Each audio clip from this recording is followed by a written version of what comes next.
once again, the number one train has been my instrument of good fortune because it allows me to come up and visit with Dan Morgenstern on the Upper West Side. And I had asked him to talk about Ruby Braff and Joe Jones, two great individualists, and that's in italics, and he said they go together.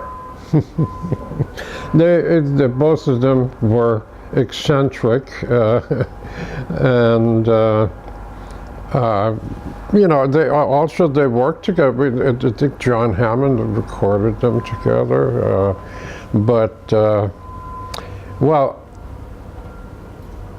Ruby is a whole, you know, he's a whole thing in itself. And this very nice man did a big biodiscography of him, which is an excellent job.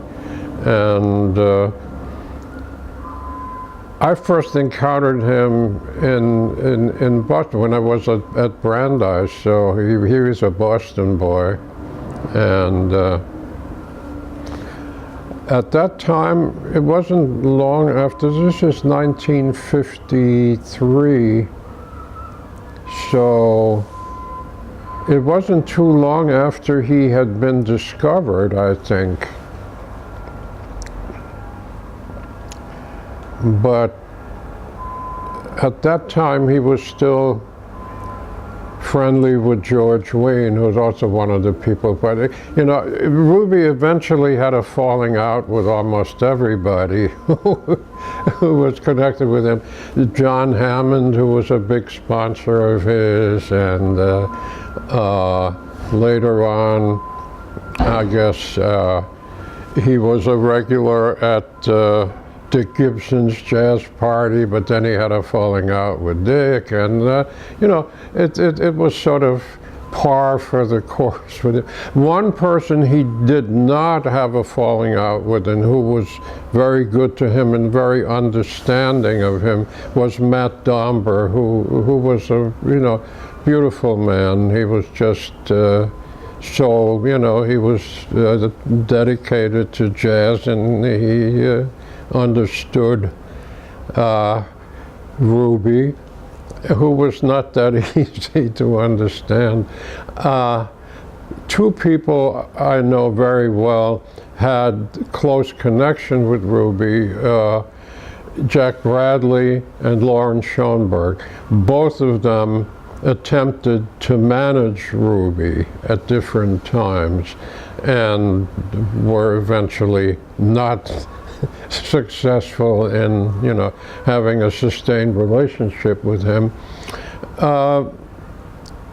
Ruby was an extraordinary musician, I mean, no question about that, and he came into view at a time where everybody his age was into bebop or modern jazz, so he was an anomaly, and he got attention because he was so good. I mean, he was, there were other people who played traditional jazz, but yeah, he was extraordinary. And even, you know, Benny Goodman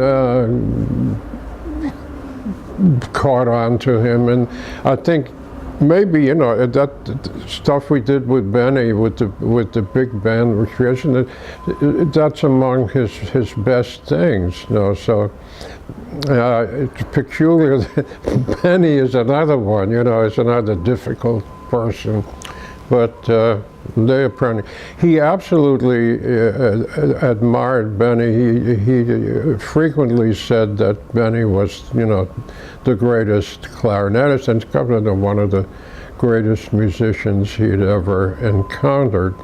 So his view of Benny was, there were just so many people who worked with him, you know, they all appreciate him as a musician, but didn't have very nice things to say about him. Maybe Ruby, again, because they were both kind of strange, they got along. But the thing about Ruby was that he really was a brilliant musician, and remained true to what he wanted to do. I mean, he never went into something for, you know, commercial reasons or whatever. He didn't flirt with anything. He just stayed right on his musical path. And as I say, you know, I did get to know him pretty well, and we didn't have a falling out, but then we were not, you know, it wasn't that close. I don't really know where to start with Ruby, but I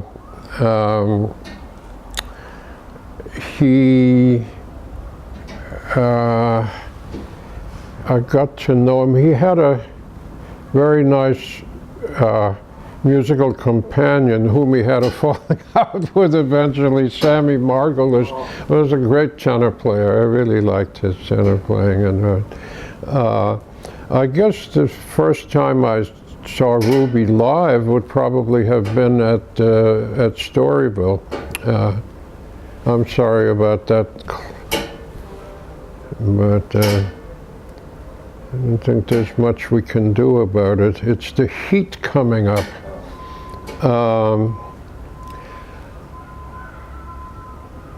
Like I said, you know, Jack Bradley, who was fortunately still with us, such a good-natured person and very patient and, you know, and tolerant. But even he, you know, couldn't manage Ruby. And Lauren is quite different personality from Jack. You know, both of them really loved the guy, but hey, you know, he made it hard to love him. I saw Ruby live under many different circumstances, and a lot of, because of Matt, whom I was friends with and who liked my liner notes, and I did quite a few for him. And so did Ruby. Ruby actually, you know, asked to have me do the notes, which was flattering, of course. So I went to quite a few of his later record dates, and probably the most amazing thing about him was that when he developed the emphysema, you know, for most trumpet players that would have meant pretty much the end. But he continued, and actually we did some really extraordinary. There was no decline, on the contrary, it was on a very high level. But it took a lot out of him. I remember one session where he came and sat next to me after he had finished that particular piece, and he was so out of breath. You know, it was just like I was worried at that point that he was going to pass out, you know, but then he went on, and after resting for maybe 10 minutes, he got on again. So this was really an exceptional mental and physical, because to do that, you know, and to play as well as he did in that condition is an amazing thing. And aside from the recording situations, one of the last times I saw him and he performed live, it was in New Jersey, it was at Shanghai, I think. And it was a really nice quartet with Bucky, and I've forgotten who else, but Ruby just was in extraordinary form. And I did a review of it, and I don't remember where I did it. It wouldn't have been in some, something like Jersey Jazz, because he saw it, Ruby saw it. And he sent me the most beautiful letter, which I can't find. I don't know what happened to it. I know that I saved it. It was in my office at the Institute, but when I left there was a lot of stuff, and I don't know. Anyway, I haven't been able to retrieve it. It was just one page, but it was really lovely, and I was pretty much stunned by that, because I wasn't used to that kind of, that kind of warmth from Ruby, although he could be, About the recording sessions, it was really interesting to watch him, because he, was not only the leader and the topic, but he also, he was the arranger as well, the little touches, introductions, and so on and so forth. Very particular about that, and very good. One really wonderful interaction between two musicians, which I was present at too, was the duet record he did with Dick Hyman. And there were moments of, because Dick is somebody else who, is very particular about what he does, and also, is someone who doesn't always have the kind of patience that you have to have with Ruby, And there were moments there where, just briefly, where there was some tension, and I was worried that, but it went okay.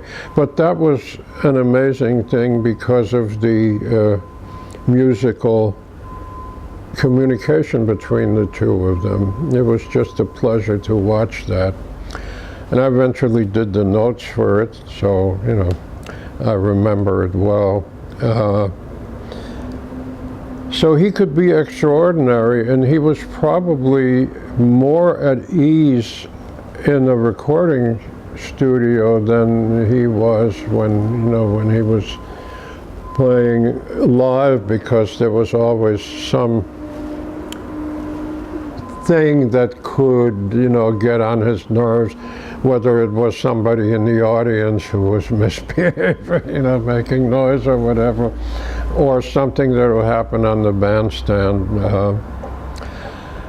So, he was an odd duck, and you had to be willing to, to give in order to really get along with him. Hold that thought for a moment.